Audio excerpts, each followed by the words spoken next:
ସେ ହେଲା ଭଲ ଆଳୁ। ଆମର ପଞ୍ଜାବ ଆଣନ୍ତୁ, ମହାରାଷ୍ଟ୍ର ଆଣନ୍ତୁ, ଯେତେ ଆଳୁ ଆଣନ୍ତୁ, ଏଇଟା ଭଲ ଆଳୁ। ଏବଂ ଆମର ଭିତରେ ବି ସୁସମ୍ପର୍କ ଅଛି ମମତା ବାନାର୍ଜୀ ସାଙ୍ଗରେ।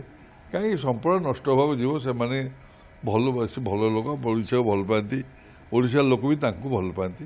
ସେ ଯେଉଁ ସମାଧାନ ଭଲରେ ହେଇଗଲା, ଆଳୁ ଭିତରେ ହେଇଗଲା। ଏମିତି ବି କାଲକାଟା ଟିକେ ପରିସ୍ଥିତି ଭଲ ନାହିଁ, ଗୋଟେ ଗଣ୍ଡଗୋଳ ଫଣ୍ଡ ଚାଲିଛି ସେ ରାସ୍ତାର ଇଏ ଆଜିକି ଭଲ ନ୍ୟୁଜ୍। ମୁଁ ଜଷ୍ଟ ଆସୁଛି, ମୋତେ ମନ୍ତ୍ରୀ ଫୋନ୍ କଲେ, ମୁଁ ମନ୍ତ୍ରୀ ଫୋନ୍ ଲଗେଇଦେବି ଆପଣମାନଙ୍କୁ, କହିଲେ ସମାଧାନ ହେଲା, କାଲିଠୁ ଆଳୁ ଯିବ। କେତେ ଖୁସି ଆପଣ? ମୁଁ ବହୁତ খুশি। ମୁଁ ଯାଇଥିଲି, আমি জানছি আমি যাইଥିଲି।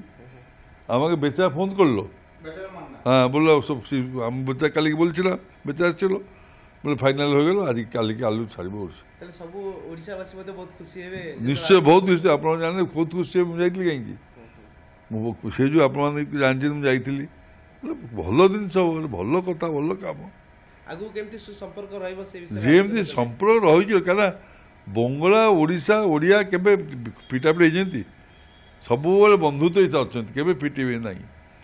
ଆରେ ବଙ୍ଗାଳୀ ଜାତି ନହେଲେ ଆପଣ ଜାଣି ସତ କଥା କହୁ, ବଙ୍ଗାଳୀ ଜାତି ନହେଲେ ଆମ ପୁରୀ ଠିକ୍ ଠାକ୍ ରହିବ? କେବେ କିଛି ହେବ ଠିକ୍ ହେବନି, ସବୁ ନଷ୍ଟ ହେଇଯିବ। ସେମାନେ ନହେଲେ ହେବ? ସତ କଥା ଏଇଟା।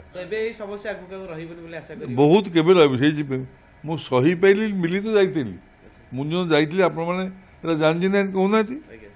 ମୁଁ ସହିପାରିଲିନି, ନିଜେ ଗଲି, ଚେଷ୍ଟା ତ କରିବା। ଜଗନ୍ନାଥ ସକ୍ସେସଫୁଲ୍ କରିଦେଲି, କ'ଣ ଅଛି?